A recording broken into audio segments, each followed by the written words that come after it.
فبأي آلاء ربكما تكذبان الحمد لله رب العالمين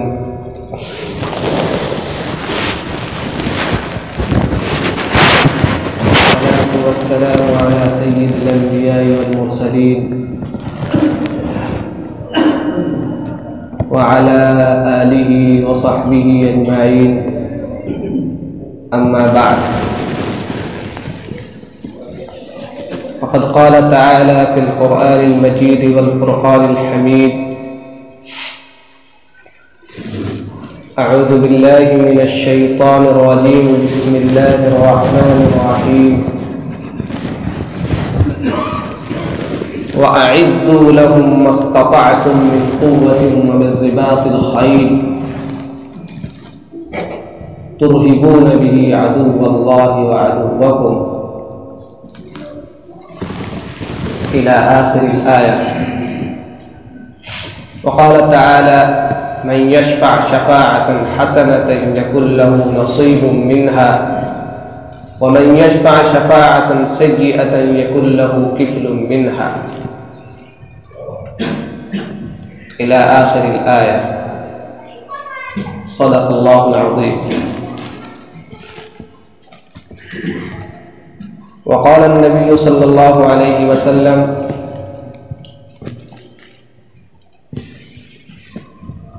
إن الناس إذا رأوا الظالم ولم يأخذوا على يديه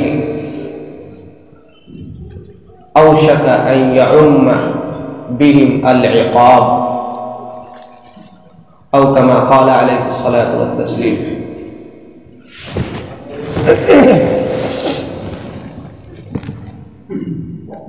میرے محترم بزرگ دوستو، عزیزان گرامی، حاضرین جمعہ،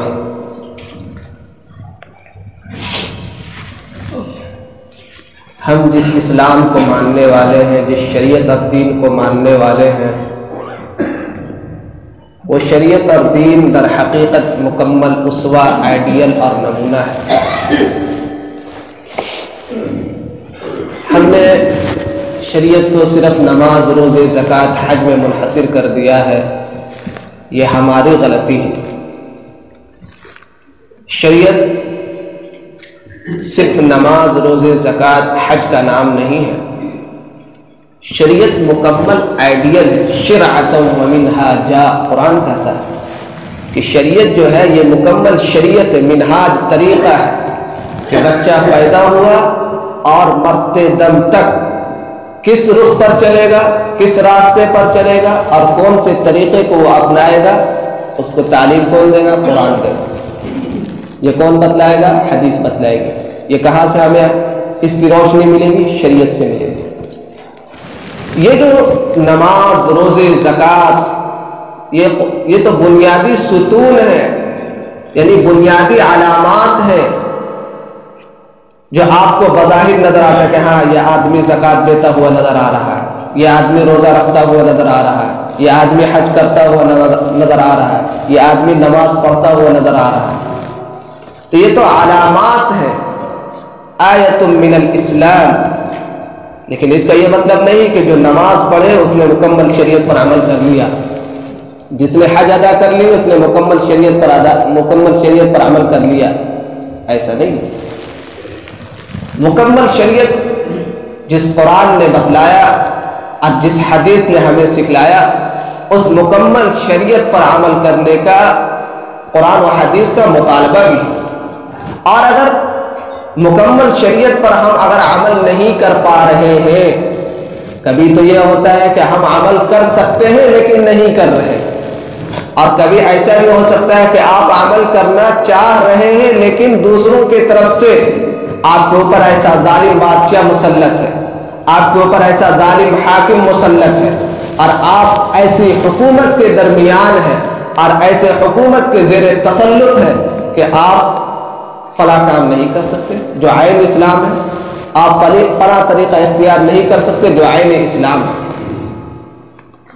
تو قرآن کہتا ہے لَقَدْ كَانَ لَكُمْ فِي رَسُولِ اللَّهِ أُسْوَةٌ حَسَنَةٌ، کہ تمہارے لیے اللہ کے نبی جناب محمد رسول اللہ صلی اللہ علیہ وسلم کی سیرت میں تمہارے لیے آئیڈیل اور نمونہ ہے کہ اللہ کے نبی کی سیرت، اللہ کے نبی کا جو طریقہ اور اللہ کے نبی کا جو راستہ ہے اس راستے کو اپناؤ، اور اس بات کے لیے کوشاں رہو، اس بات کے لیے ہمیشہ فکر مند رہو کہ ہم کس طرح سے مکمل شریعت کو زمین پر نافذ کرتے ہیں، اور ہماری شریعت کا کوئی بھی جز اور ہماری شریعت کا کوئی بھی حصہ عمل سے خالی نہ ہو۔ اس کی فکر کون کرے گا؟ ہم اور آپ کریں گے۔ اللہ کے رسول صلی اللہ علیہ وسلم جب تک مکے میں تھے صرف دعوت تھی، مکے میں جہاد بھی نہیں تھا، مکے میں قتال نہیں تھا۔ اللہ کے رسول صلی اللہ علیہ وسلم جب تک مکے میں 13 سال زندگی گزارے، مکے میں صرف دعوت، تبلیغ اور تمام تر تکالیف سہتے رہے، تمام تر پریشانیاں اور مصیبتیں سہتے رہے، لیکن اللہ کے رسول صلی اللہ علیہ وسلم نے اور صحابہ کرام نے کبھی جہاد کے لیے علم نہیں اٹھایا، بلکہ صحابہ کی طرف سے مطالبے ہوتے تھے، یا رسول اللہ مجھے اجازت دے کہ میں میدان میں آؤں، لیکن اللہ کے نبی جناب محمد رسول اللہ صلی اللہ علیہ وسلم فرماتے نہیں، ابھی حکم نہیں آیا، ابھی وحی نہیں آئی ہے، جب تک وحی نہ آ جائے وما هو ان هو الا وحی یوحى، اللہ کے نبی صلی اللہ علیہ وسلم ایک ایک عمل وحی کے اشارے پہ کرتے کہ ابھی وحی نہیں آئی ہے لہذا اتنا بڑا قدم ہم نہیں اٹھا سکتے۔ پھر حکم ہوا نہیں، ہجرت کیجیے پہلے۔ اللہ کے نبی نے ہجرت کی، مدینے پہنچے، مدینہ پہنچنے کے بعد کہا کہ اب اسلامی ریاست قائم کیجیے اور مکمل شریعت کو نافذ کیجیے، مکمل دستور حیات جو قرآن کے مطابق ہوگا، دستور حیات جو حدیث کے مطابق ہوگا، جو شریعت کا تقاضا ہوگا اس کے مطابق عمل کر کے دکھائیے۔ ابھی نئے نئے آئے ہیں، مدینے میں بہت زیادہ ابھی اور مدینے کے ارد گرد بہت زیادہ اسلام نہیں پھیلا ہے، بہت کم تھوڑے لوگ 1000-1500 لوگ ایمان لائے تھے، لیکن مطالبہ کیا تھا اللہ کا؟ وَلِلَّهِ يُورِثُهَا مَنْ وَالْأَرْضُ لِلَّهِ يُورِثُهَا مَنْ يَشَاءُ مِنْ عِبَادِهِ، روئے زمین تو اللہ کی ہے، روئے زمین پر بادشاہت اللہ کی ہوگی، لہذا ہم اس کا وارث اور اس کا مالک اسی کو بنائیں گے جسے ہم چاہیں گے، اور روئے زمین پر اگر کسی کی حکومت چل سکتی ہے تو وہ اللہ کی حکومت چلے گی، روئے زمین پر اگر کسی کی حکومت ہوگی تو قرآن اور حدیث کی حکومت ہوگی۔ تو اللہ کے نبی سے مطالبہ ہوا کہ آپ مدینے میں آ گئے، اب اسلامی ریاست قائم کیجیے، اسلامی حکومت قائم کیجیے، اسلام کے سارے نظام کو لوگوں کے درمیان عام کیجیے۔ تو اللہ کے رسول صلی اللہ علیہ وسلم نے اسے عام کرنا شروع کیا، بتلانا شروع کیا، نماز ایسے پڑھنی ہے، روزہ ایسے رکھنا ہے، زکوٰۃ ایسے دینی ہے، حج ایسے کرنا ہے، کوئی چوری کرتا ہوا پکڑا گیا تو اس کی سزا یہ ہوگی، کوئی غلط کام کرتا ہوا پکڑا گیا تو اس کی سزا یہ ہوگی، جھوٹی گواہی اگر کسی نے دی تو اس کی سزا یہ ہوگی۔ پورا نظام حیات اور نظام دستور اللہ کے رسول صلی اللہ علیہ وسلم وہاں سے بیٹھے بیٹھے چلانا شروع فرمایا، اور یہ نظام کہاں چلے گا؟ مسلمانوں پر چلے گا، اور غیر ہے تو غیروں سے معاہدہ کیجیے، غیروں سے معاہدے ہو رہے ہیں کہ تم ہمارے معاہدے میں رہو، تم اسلامی ریاست میں رہو، ہم تمہیں چھیڑیں گے نہیں، ہم تمہیں ماریں گے نہیں، لیکن نہ تم ہم سے جنگ میں آنا، نہ تم ہمارے اوپر تلوار اٹھانا، نہ میں تم پر تلوار اٹھاؤں گا، معاہدے ہوتے ہیں۔ اس طرح سے اللہ کے رسول صلی اللہ علیہ وسلم نے پوری ریاست مدینہ، یہ پہلی اسلامی ریاست ہے، اور اللہ کے رسول صلی اللہ علیہ وسلم نے وہاں 10 سالہ زندگی میں نہ صرف یہ کہ پورے مدینے میں اسلامی ریاست، پورے مدینے میں اللہ کے نبی جناب محمد رسول اللہ صلی اللہ علیہ وسلم نے قرآن و حدیث کو نافذ کیا، بلکہ دھیرے دھیرے اس کا دائرہ بڑھاتے چلے گئے حتیٰ کہ وقت بھی ختم ہوا۔ اور پھر یہاں ایک غور کرنے کا مقام ہے کہ کیا یہ اسلامی ریاست ڈائریکٹ اللہ کی طرف سے بن گئی تھی، یا قرآن کا نفاذ اور حدیث کا نفاذ ڈائریکٹ اللہ کی طرف سے ہو گیا تھا؟ کہ ہم نے دشمن کو مرعوب کر دیا، پورے کے پورے قبیلے آ گئے اور اللہ کے رسول کے سامنے آ کر جھک گئے کہ ہم آپ کی اطاعت کرنے کے لیے تیار ہیں؟ کیا ایسا ہوا تھا؟ نہیں، اللہ کے رسول صلی اللہ علیہ وسلم کو حکم ہوا تھا کہ آپ اپنی طاقت کے بلبوتے، آپ اپنی قوت کے بلبوتے، اپنے جہاد کے بلبوتے اور اپنے قتال کے بلبوتے اس اسلام کو نافذ کیجیے۔ ہم فرشتے نہیں اتاریں گے، اور فرشتے صرف ایک موقع سے جنگ بدر کے موقع سے اللہ کے رسول صلی اللہ علیہ وسلم اور ان کے صحابہ کی مدد کے لیے فرشتے اتارے گئے. اور یہاں پر یہ فرشتے جو اتارے گئے فقہاء نے محدثین مفسرین نے لکھا کہ فرشتے قتال کے لیے نہیں اترے تھے. فرشتوں کا کام قتال کرنا نہیں ہے، جہاد کرنا نہیں ہے. جہاد اور قتال تو انسان کا کام ہے. تو فرشتے کیوں فرشتے اتارے گئے کمر پہنچانے کے لیے، مجاہدین کی مدد کرنے کے لیے کہ اس نے وار کیا تو اس کا نشانہ درست لگا. اس کام کے لیے فرشتے اتارے گئے کہ اس کے نشانے کو درست کیا اور اسے دشمن کا پتہ بتایا، اس کو حوصلہ دیا، اس کو طاقت پہنچائی. اس کام کے لیے فرشتے اتارے گئے کہ جہاد کے لیے فرشتے نہیں اتارے گئے. پتہ چلا کہ سارا عمل چاہے وہ اسباب کے درجے میں ہو، ذرائع کے درجے میں ہو، اور وہ عمل جس عمل کے ذریعے آپ اپنی طاقت اور قوت دشمنوں میں دکھا سکے، یہ آپ کا عمل ہے اور اس کے لیے آپ کو میدان میں آنا پڑے گا. قرآن اسی لیے کہتا ہے وَأَعِدُّوا لَهُم مَّا اسْتَطَعْتُم مِّن قُوَّةٍ وَمِن رِّبَاطِ الْخَيْلِ، جہاں تک ہو سکے اپنے لیے طاقت اور قوت پیدا کرو. اور کیا وَمِن رِّبَاطِ الْخَيْلِ، آلات اور ہتھیار بھی اپنے پاس رکھو. اللہ کے رسول صلی اللہ علیہ وسلم کو حکم ہو رہا ہے، صحابہ کرام کو حکم ہو رہا ہے کہ تم یہ نہ سمجھنا کہ ہم تو اللہ کو ماننے والے ہیں، ہم تو 5 وقت کے نمازی ہیں، ہم تو تہجد گزار ہیں، کس کی مجال کہ دشمن ہم پر حملہ کر دے. دشمن اگر ہم پر حملہ کرے گا ڈائریکٹ اوپر سے اللہ کی مدد آ جائے گی، فرشتے اتر جائیں گے ہماری مدد کے لیے. کہا نہیں، اس دھوکے اور خیال میں نہ رہنا. مدد تو ہمارا فرض ہے. ان تنصروا اللہ ینصرکم، اگر تم اللہ کی مدد کرو گے تو اللہ تمہاری مدد کرے گا. وَيُثَبِّتْ أَقْدَامَكُمْ، اب تمہاری قدموں کو جما دے گا. مطلب ہوا کہ گھر میں بیٹھے رہو گے، سوئے رہو گے تو ایسا نہیں ہے کہ اللہ تمہاری نہیں. جب تم میدان عمل میں ہو گے تب اللہ تعالیٰ تم 100 ہو گئے 1000 پر بھاری کر دے گا. تم 1000 ہو گئے 1,00,000 پر اللہ بھاری کر دے گا. لیکن پہلے اللہ تمہارے حوصلے کا امتحان لے گا، پہلے اللہ تعالیٰ تمہاری قوت اور طاقت کا امتحان لے گا.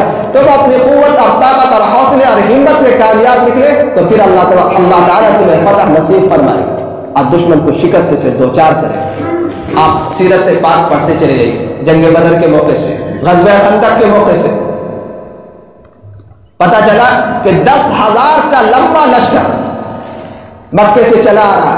پورا سارا کا سارا قبیلہ، ایک قبیلہ نہیں کئی ایک قبیلے، درجنوں قبیلوں نے مل کر کے معاہدہ کیا تھا کہ ہم سب مل کر کے ایک مرتبہ مدینے پر حملہ کریں گے، اسلام کا نام و نشان ختم کر دیں گے.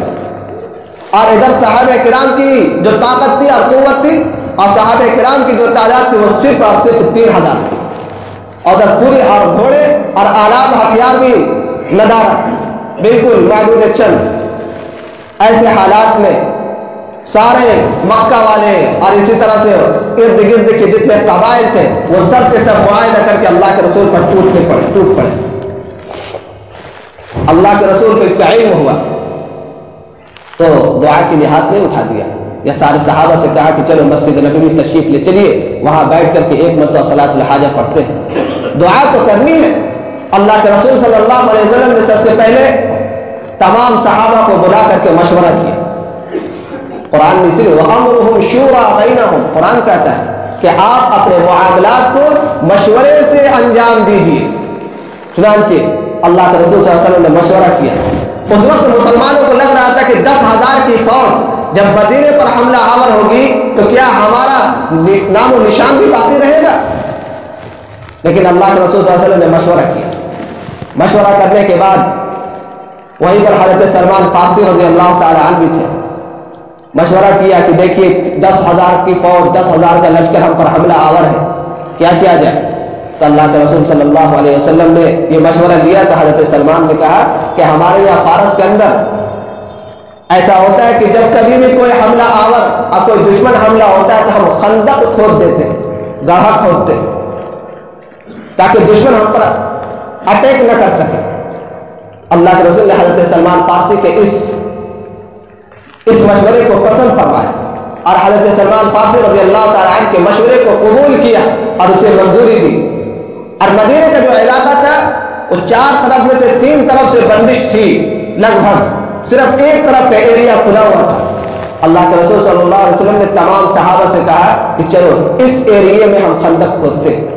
جس کا نام غزوہ احزاب ہے، قرآن میں مستقل سورہ سورۃ الاحزاب، قرآن جس کی زبردست منظر کشی کی کہ تمام صحابہ کے درمیان کے قدم لرز اٹھے تھے اور قدم ڈگمگا گئے تھے اور عجیب عجیب خیالات انہیں ان کے ذہنوں میں آ رہے تھے۔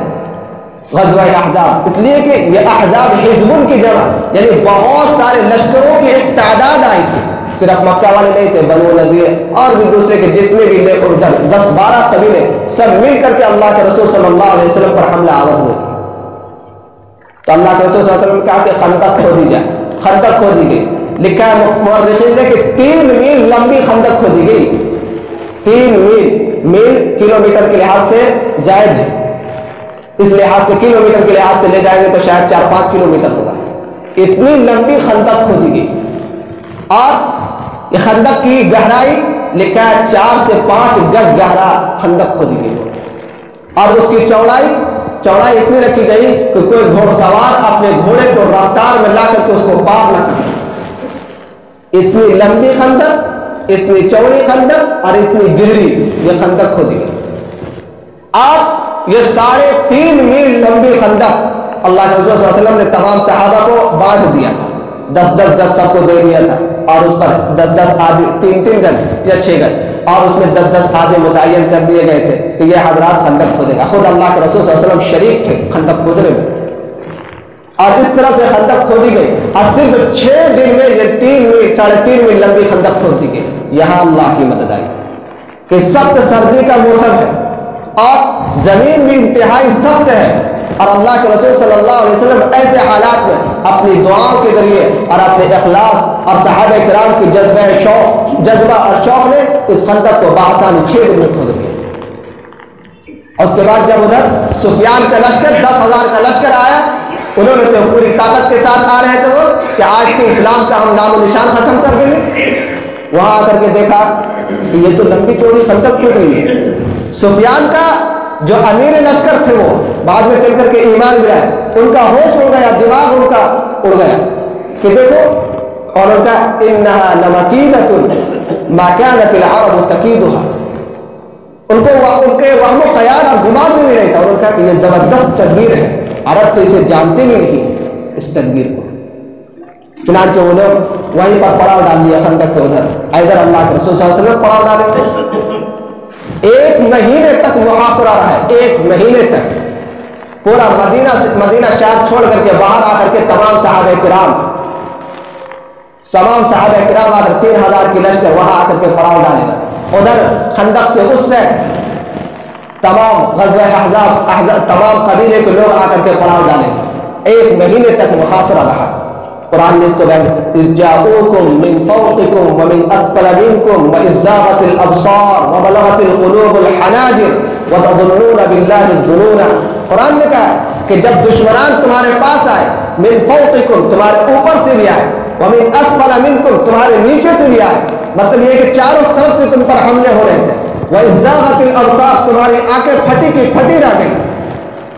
قرآن کہتا ہے مسلمانوں سے کہ تم نے جب غزوہ احزاب کے موقع سے تمہارے حالات یہ ہو گئے، وبلغت القلوب الحناجر اور کلیجے منہ کو آ رہے تھے، وتظنون بالله الظنون اور تم اللہ کے بارے میں طرح طرح کے خیالات کرنے لگے اور سوچ میں پڑ گئے کہ کہاں ہے اللہ کی مدد، اور کہنے لگے متى نصر اللہ کی مدد کب آئے گی۔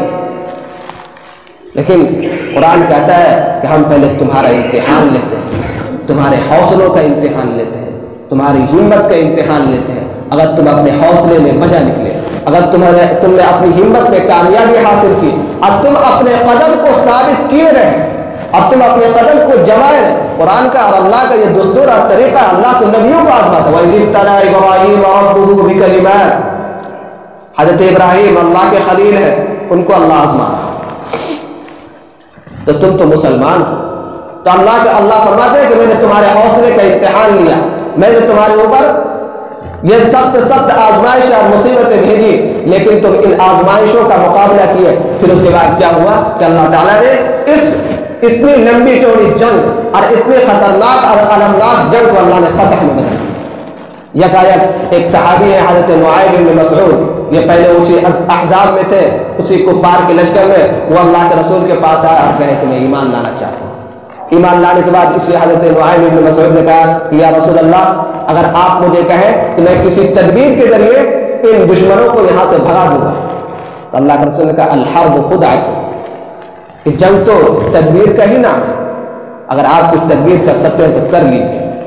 پھر اس کے بعد انہوں نے ایسی تدبیر کی، اور تدبیر کرنے کے بعد کفار کا لشکر دو ٹکڑوں میں تقسیم ہو گیا، اختلاف و انتشار کا شکار ہو گیا۔ پھر اوپر سے بھی مدد آئی، اللہ تعالیٰ نے قرآن میں اس کا تذکرہ کیا ہے کہ ہم نے اس پر ہوائیں، ٹھنڈ ہوائیں، سخت ہوائیں، یکایک آندھی آئی، جنہوں نے پوری آندھی نے اس کے پورے خیمے کو اڑا کر رکھ دیا۔ اس کے بعد سفیان نے کہا کہ اب ہمارے لیے یہاں ٹھہرنا مشکل ہے، اس لیے ہمیں چلے جانا چاہیے۔ اب وہ لوگ وہاں سے چلے گئے۔ تو اس جنگ سے ہمیں کیا سبق ملتا ہے کہ اللہ کے رسول صلی اللہ علیہ وسلم نے صحابہ کرام کو، مسلمانوں کو اور مومنین کو بتلایا کہ آپ جو ہے اپنی طاقت کا استعمال کریں، آپ اپنی قوت کا استعمال کریں، آپ خواب خرگوش میں مبتلا نہ رہیں، اور آپ سے جہاں تک ہو سکے پوری قوت کے ساتھ اور پوری طاقت کے ساتھ دشمنان اسلام کا مقابلہ کریں۔ اور جب آپ دشمنان اسلام کا مقابلہ کریں گے تو اللہ کہتا ہے ان تنصروا اللہ ینصرکم، اگر تم اللہ کی مدد کرو گے، اور اللہ کی مدد میں ہے کہ اللہ کی مدد میں تمام اسباب و ذرائع کا استعمال کر کے اللہ کی طرف رجوع ہونا بھی ہے، تمام اسباب و ذرائع کا مطالبہ، تمام اسباب و ذرائع کو اختیار کر کے ہم اللہ کی طرف متوجہ ہوں گے، ہم اللہ سے اللہ کی مدد مانگیں گے اور ان اسباب و ذرائع میں اللہ کی مدد کو شامل کریں گے۔ جب اس اسباب و ذرائع کو ہم اختیار کر کے اللہ کی طرف متوجہ ہوں گے، اللہ تعالیٰ ہمیں اس میں مدد نصیب فرمائے گا، اور اس میں رحمتیں اور برکتیں ہوں گی، اور پھر دشمن ہم سے مرعوب ہوگا، اور دشمن ہماری طاقتوں اور قوتوں کا غلط استعمال نہ کر سکے گا۔ اس لیے قرآن کہتا ہے وَأَعِدُّوا لَهُم مَّا اسْتَطَعْتُم مِّن قُوَّةٍ وَمِن رِّبَاطِ الْخَيْلِ، اپنی طاقت کا بھی استعمال کرو اور اپنی طاقت کو تیار کرو۔ یہ باتیں کیوں کہی جا رہی ہیں؟ اس کے علاوہ بھی آپ مورخین تاریخ جو بھی پڑھ لیں، ان تاریخ میں آپ دیکھیں گے کہ اللہ تعالیٰ نے کس طرح سے لوگوں کی یا مسلمانوں کی مدد کی ہے۔ جب مسلمانوں نے ایک قدم بڑھایا، اللہ تعالیٰ نے اس کی طرف 4 قدم بڑھایا، اور پھر اس کی تھوڑی سی طاقت، قرآن کہتا ہے کہ تم 1000 رہو گے، ہم تمہیں 10,000 پر تمہارے فوقیت دیں گے، غلبہ دیں گے، 100 رہو گے 1000 پر فوقیت اور غلبہ دیں گے، لیکن شرط یہ ہے کہ تم اپنے حوصلے میں اور اپنی ہمت میں کبھی ہارنا نہیں۔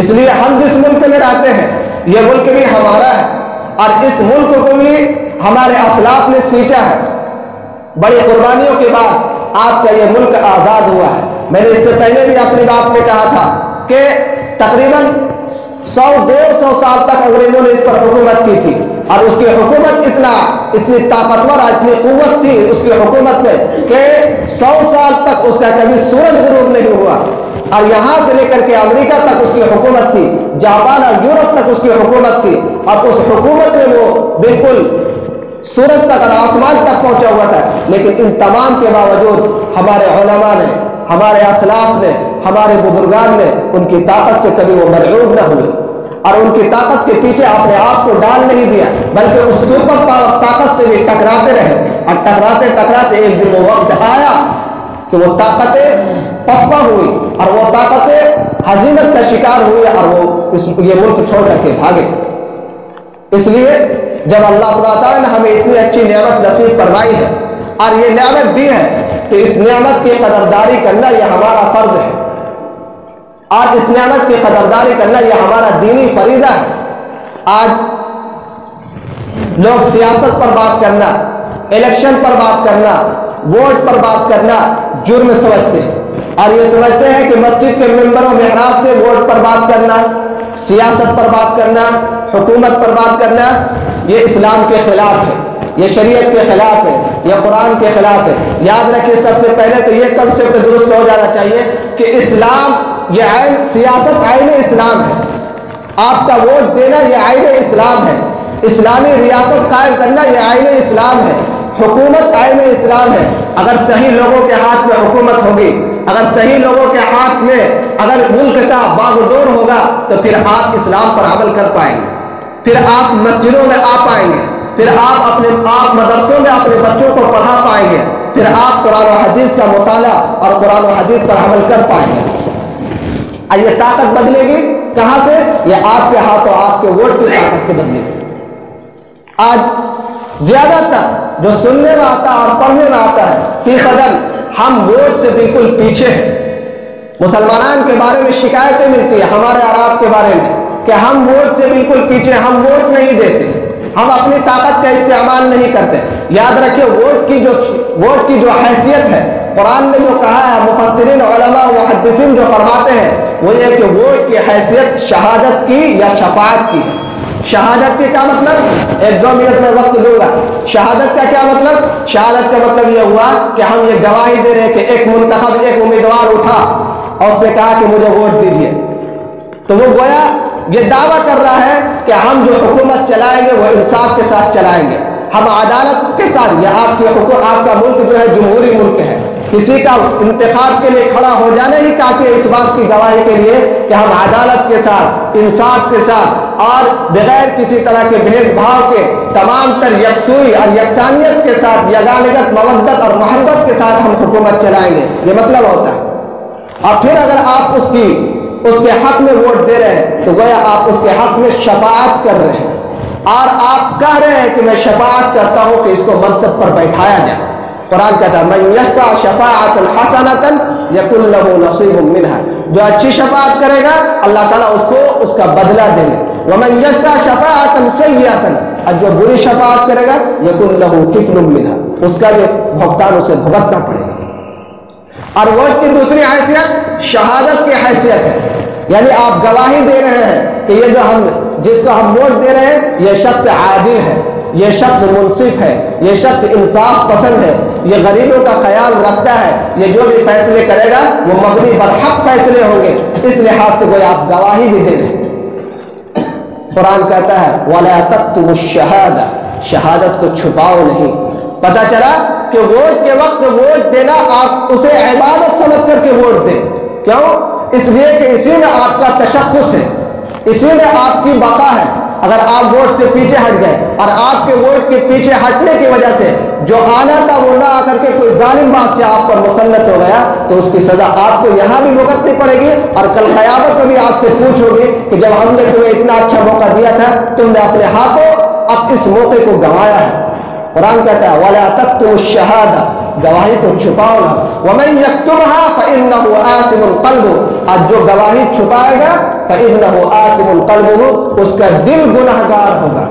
پتہ چلا کہ اس گناہ کی سزا وہ اس دنیا میں بھی بھگتے گا اور کل قیامت میں بھی بھگتے گا۔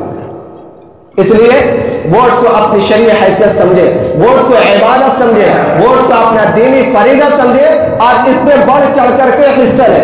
جن حضرات نے اب تک ووٹ نہیں دیا، ان کے شناختی کارڈ، ان کے ووٹر آئی ڈی نہیں بنے ہیں، اور بھی دوسرے جو بھی ہوں، ان تمام کے لیے ابھی سے پہل شروع کرنی چاہیے، اور اس کے لیے ابھی سے کوششیں کرنی چاہیے۔ بہت سارے لوگ اسی لیے آپ حالات دیکھ رہے ہیں، ہمیں مسجدوں سے روکا جا رہا ہے، ہمیں مدرسوں سے روکا جا رہا ہے، ہمیں داڑھی ٹوپی سے روکا جا رہا ہے، یکساں سول کوڈ کا قیام لانے کی پوری کوششیں ہو رہی ہے۔ یاد رکھیے اگر یہی حالات رہے اور اگر اسی طرح کا دستور چلتا رہا، قانون چلتا رہا، تو پھر ہمارے لیے نمازیں پڑھنا مشکل ہو جائے گا، ہمارے لیے قرآن پڑھنا مشکل ہو جائے گا، مدارس اور مساجد کا قیام خطرے میں پڑ جائے گا۔